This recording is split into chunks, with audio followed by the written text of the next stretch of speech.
Tu viens d'où, mon grand? Paris. Ah. L'Europe. Tu as ramené quoi pour la famille? Rien. Il revient là où tout a commencé. Autour de lui, des retrouvailles, des rires, des bras ouverts.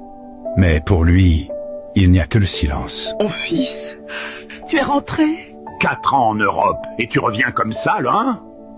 Avec rien? Les choses ne se sont pas passées comme prévu.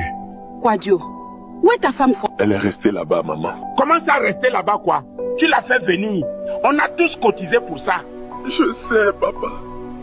Je sais. Tu nous as fait honte, grand frère. Tout le quartier parlait de toi. Maintenant, qu'est-ce qu'on va leur dire, quoi? C'est nous qui souffrons. Nous qui avons investi en lui. Je vais dormir ailleurs ce soir. Je ne veux pas être un fardeau. La maison est la même, mais le regard des siens a changé. Ici, on ne mesure pas l'amour aux efforts, mais aux résultats. Il revient vivant, mais aux yeux des autres, il revient vide.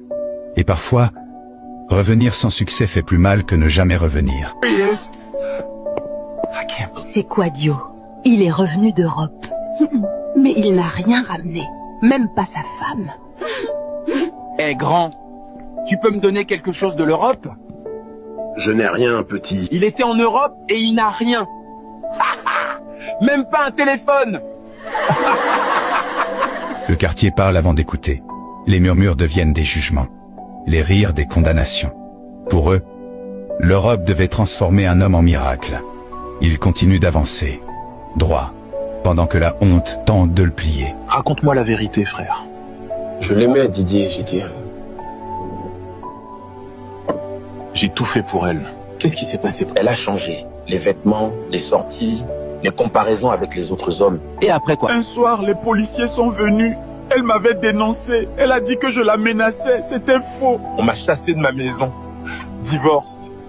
Puis l'immigration m'a retiré mes papiers. Mon permis dépendait du mariage. Personne ne me croira, Didier. Moi, je te crois, frère. On trouvera une solution ensemble. Dans l'ombre, la vérité sort enfin. Pas celle qu'on raconte dehors, mais celle qui détruit en silence. Il ne pleure pas seulement une femme. Il pleure une vie qu'on lui a arrachée sans procès. Qu'est-ce que tu as fait à notre fille? Quoi? Elle nous a tout dit. Tu la maltraitais. Tu la jalousais. Mais... c'est un mensonge. C'est moi qui l'ai fait venir. J'ai tout payé. Elle dit que tu buvais, que tu ne travaillais pas. C'est moi qui payais tout. Le loyer, la nourriture, tout. Hors de ma maison. Ne reviens plus jamais. Elle a pensé à tout. Les mensonges ont voyagé plus vite que lui. Ici, il n'est plus un homme, mais un coupable désigné. Quand une histoire est racontée par une seule voix, la vérité devient étrangère. Il comprend alors qu'il a été effacé de tous les récits. Pourquoi, mais... Pourquoi m'as-tu fait ça, mais... Nouvelle vie, nouvelles opportunités. Dieu est bon, ça. Et moi alors? Mon fils, Maman, j'ai honte, tellement honte.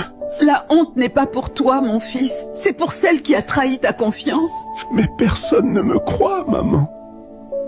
Dieu sait la vérité, c'est tout ce qui compte. Dieu, s'il savait la vérité, pourquoi il a laissé me détruire? Parfois, Dieu permet la douleur pour nous enseigner quelque chose, pour nous rendre plus forts.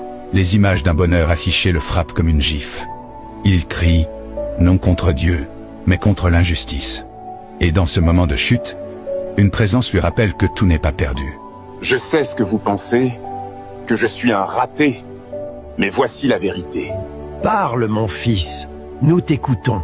Pendant 4 ans, j'ai travaillé comme une machine. 4 heures de sommeil, un repas par jour, pour faire venir ma femme légalement. Pourquoi tu es rentré seul alors? Elle a menti aux policiers. Elle a dit que je la menaçais. Ils m'ont chassé de chez moi. Puis divorce. Puis expulsion. Maintenant, elle vit tranquillement en France. Et moi, je suis traité comme un échec.